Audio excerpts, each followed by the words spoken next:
Welcome to the New Haitian Generation. On today's episode, we sit down with opera singer Paulette Saint-Lot Frank. A native of Haiti, Paulette is an opera and Haitian folklore singer. In 1985, Paulette directed and performed in the First Haitian Musical called Lakou Lakai, which was held at the Brooklyn Academy of Music in New York. Let's now speak one-on-one with Paulette Saint-Lot Frank. Lumine, m'appelle lumine.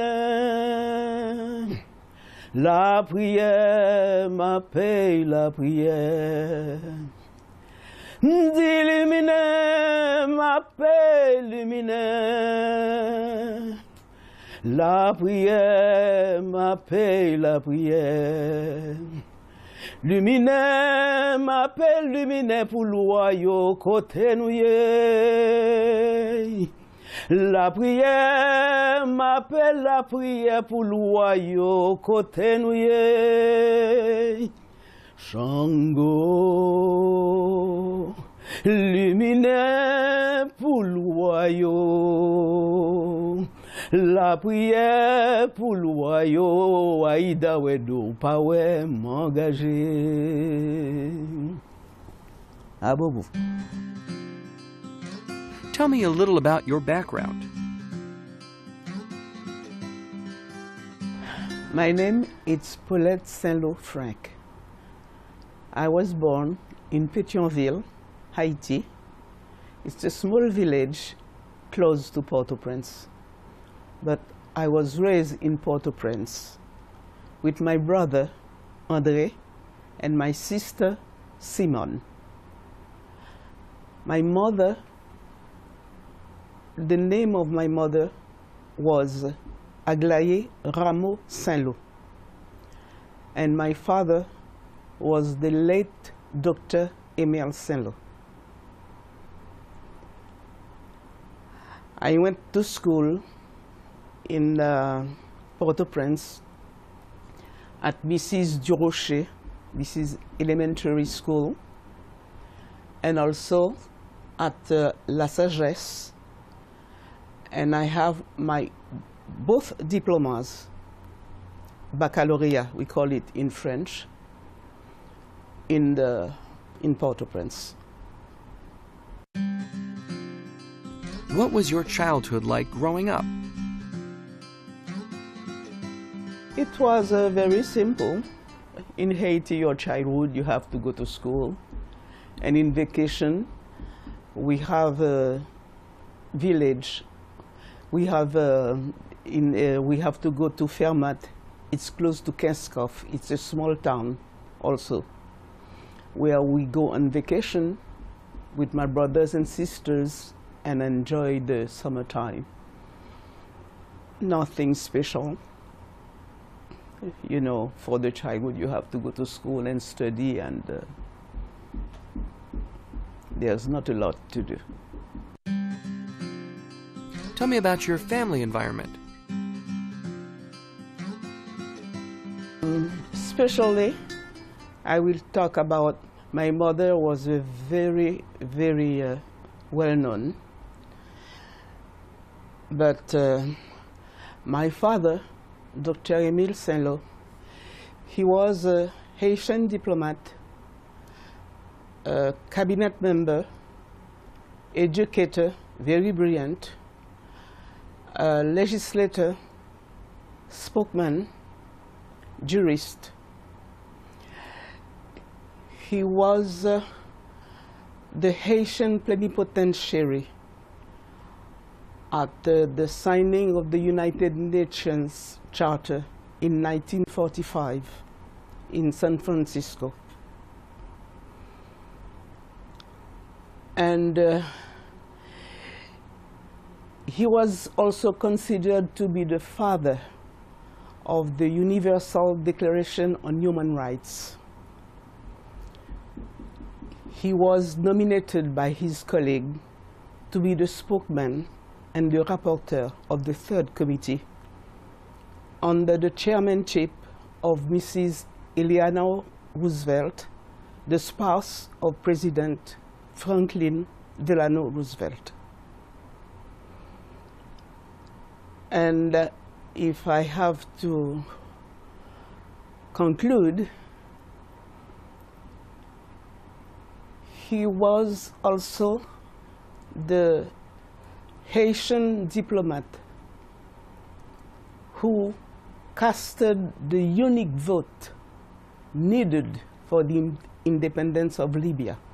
He was very instrumental in the independence of Libya because he have to vote against the decision of the Haitian government and also against the powerful Western power, United States, France, and Italy, to give independence to Libya.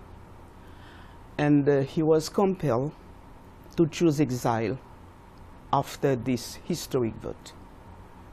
That he gave independence to Libya and also Ghana, Somalia, and Togo. How did your father impact your life? For my father, for me, we had a very close relationships. As an educator, we always have some discussion about everything, not only as a teacher, but also as a father. He is always willing to help you, not to dictate what you have to do, but to help you find the right way to do things. And when I was, for example, when I was 13 or 14 years old, when I go on vacation to Fermat, I always like the Vodou ceremonies. He never objected when I said I would like to go to see the dances and everything. On the contrary, he helped you. He said, this is what you would like to do, what you would like to see. Okay, no objection. Then I have a friend, he was a drummer working at home. He always went with us, with me, to those ceremonies. What was it like serving for the Haitian Diplomatic Corps? I was married first to Calix de la Tour. He is a very successful lawyer with whom I have 2 children. Jacques de la Tour, he is an officer in Alaska State Trooper, and Guy de la Tour, Vice President of Manhattan Life Insurance Company. And after my divorce, I decided to follow the footsteps of my father in the diplomatic corps. And I was nominated as an attaché to the Haitian embassy in Madrid, and after 2 years in the Haitian embassy in London. When I was attaché in Madrid, my first objective was to have an audition in the Conservatory of Madrid to study music. And I was admitted. And during the 2 years I spent there, I went to school, I went to the conservatory, and I trained my voice. Then after the 2 years, I had to go to London, and I have again an audition at the conservatory in London. And for more 2 years, I trained my voice. I studied music, solfeggio, until I went back to Haiti. What motivated you to become an opera singer?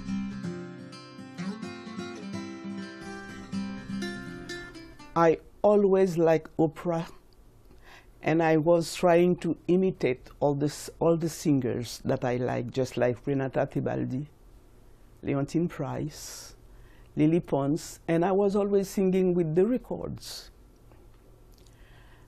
And one day, I was singing in the courtyard in La Fleur du Chêne, and I saw a gentleman who came to me and said, may I introduce myself? I was very surprised. Maybe I was 17. And he said, my name is Rudolph Dunbar. I am an American conductor coming from Juilliard University. I came here to form an orchestra. I already take contact with a lot of musicians. They have a lot of talent in this country. But I don't have a singer. I would like you to sing with us. I said, I cannot sing with an orchestra. I don't know anything about music. He said, but you are singing. I said, yes, I'm singing with the records, but I don't know music. He said, okay, I take the chance. We are going to have rehearsal for 3 or 4 months, and you are going to be part of this concert. And this was the first time I sang. You saw the picture in the Casino International with this orchestra and the conductor. And when he was leaving, he told me, you should try to train your voice. You can be a very good opera singer. How did you meet the Queen of England?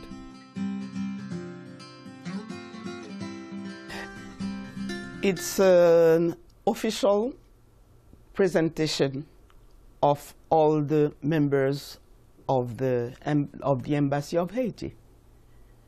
At that time, it was Ambassador Dejean, and they have to present all the members. And I was introduced to the Queen. And also, I met Princess Margaret. And after that, they have a garden party at the Buckingham Palace. And you are all invited if you are part of the diplomatic corps. And at that time, you have the occasion to meet people, to speak with a lot of people. And what is Lakou Lakai?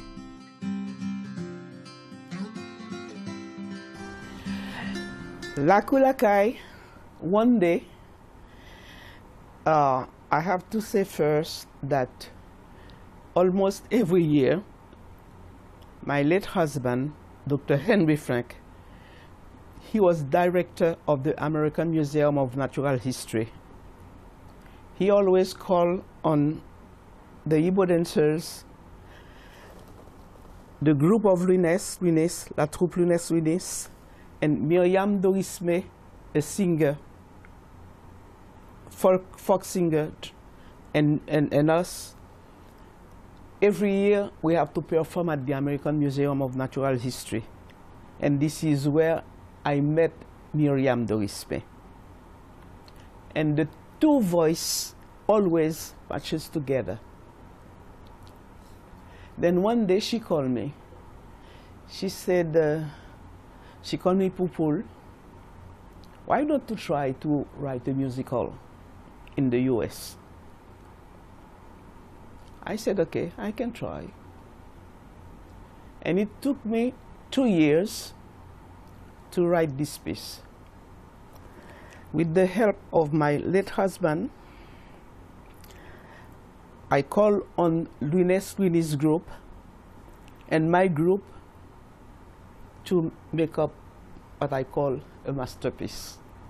It's a testimony to the African retention, an homage to what we had from Africa. Each what we call loi or deity, they have their proper dance. They have a dance. Then I try to have it just like if I was in Haiti, we have what we call Lakou. The Lakou, it's all those people living almost together and chatting and talking about this and that and everything is going on. Then this is what I try to put together to realize that Lakou Lakai. Moi, c'est voir les petits mounions. Gonflé, dis-moi, ouais, yo derrière. Non, toutes les passées de Haïti, c'est moi, y'a pas. Eh bien, puisque y'a pas qu'à venir, on chante mon Haïti chéri pour yo. Peut-être que côté Olivier, a attendre nous pas d'esprit. Et puis ça va faire une petite sensation pays, à faire une petite chaleur, pas vrai. C'est ça que t'as fait. Haïti chérie, qui bon pays, passez-vous dans moi. Pour moi t'es guidé, pour moi t'es capable de comprendre valeur. Pour moi t'es monté, pour moi t'es capable d'apprécier. Pour sentir vraiment tout ça où t'es pour moi. Bon soleil, bon rivière et bon breuvage. Papier bois, pour toujours jouer mon ombrage. Et mon divan, pour pas nous mon petit pécheur. À la mon pays, oh mon Dieu, c'est Haïti.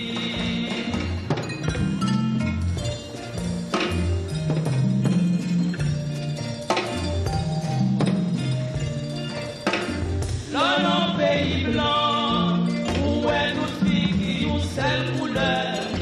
Dans mes villes à terre, belle marabout, belle griffon créole, qui aime mes belles rates, bon poulet, bon odeur, qui j'aime belle négresse, qui bondi, causé.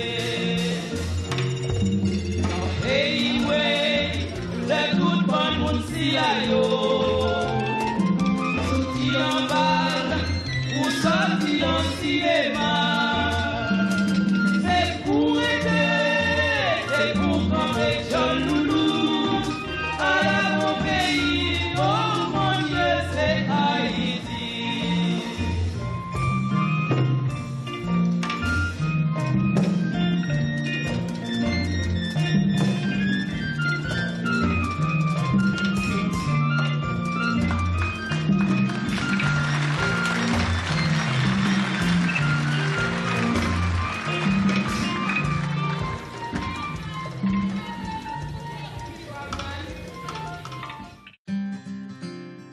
What was the experience like for you writing the Lakou Lakai musical? It's a very hard experience. Very, very hard. To work with all those people, they are working. Even if they are professional, they must work. This profession is just like your dream. Then when you have, for example, a rehearsal, you are expecting 10 or 15 people, you have only 5 or 6. It's very, very difficult to manage. Even with the singer, Miriam Dorisme, that I had with me, sometimes I have to rehearse, she's not there. And no one understood what I was doing. I had a part only with the orchestra. I have some part, you will see it, with only the drummers. But they could not realize the ensemble of everything, except my husband and I. And after that, I didn't know that it was going to be so hard for me to be performing and at the same time taking care of the backstage and everything. And for this, I have to warmly thank Luines. If I didn't have the help of Luines for the back, for everybody to be on time, to come in, to change, etc., it would have been a flop. Why is it important to preserve Haitian culture? Oh, for all the Haitian people that we have here, they don't know anything about their culture. Anything at all. Just like the others, they mixed up folklore, voodoo, sorcery, and everything. And this is wrong. The folklore of your country, it's your culture. It doesn't have to mix it with sorcery. This is the heritage that we have from Africa.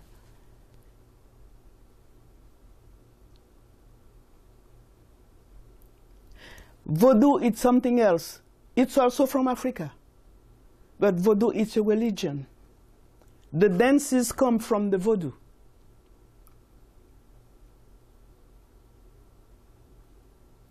But this doesn't have anything to do with sorcery.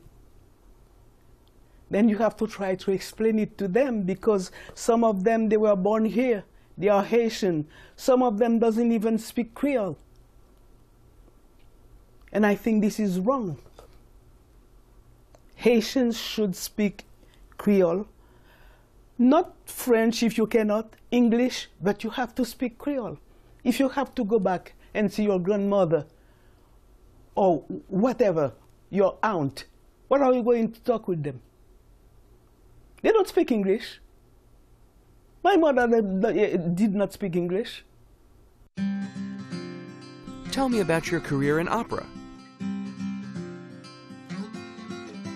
Yeah, when I came here in 1964, I had an audition with the New York State Opera Society under the direction of Mr. Carl Yost. And I was admitted to that group. And in 1966, I was admitted to the Harlem Opera Civic Society. During 4 years, I have to sing in the choir in order to be prepared for the leading roles, and at the same time training voice. And I started the first leading role in Cavalleria Rusticana, Lucia, in 1972. And from there, I played Amneris in Aida twice, Carmen twice. I played also with the Harlem Civic Opera Society at Carnegie Hall, Trovatore, Gioconda. How did you create the Igbo dancers? It's one day, my sons came and said, Mom, every day at the Brandeis High School, every year, at the Brandeis High School, they have a festival, Pan-African festival. All the countries are represented except Haiti. Can you do something for us? We know that you know your folklore, the Haitian culture. I said, okay. I call upon 5 boys and 5 girls, Haitian from the school, and between them my 2 sons. And I make a small choreography of Congo dance. And I make the costume, because I am the one who design also the costume and make them. All the costume for operas and for the group, they are on mine. And I make a small choreography for them. And they present the Congo dance, and they had the first prize. And the next year, I made another one, they have the first prize. And the 3rd year, they have the first prize, and they were so talented. because every year they have a different group, because this one left, they start receiving invitation from universities and colleges. And this is the way we started to be professional. Then at that time, I had to write real choreography, taught them the dances, how to work, and we have to rehearse twice a week or whatever, and they became professional. What is your best achievement?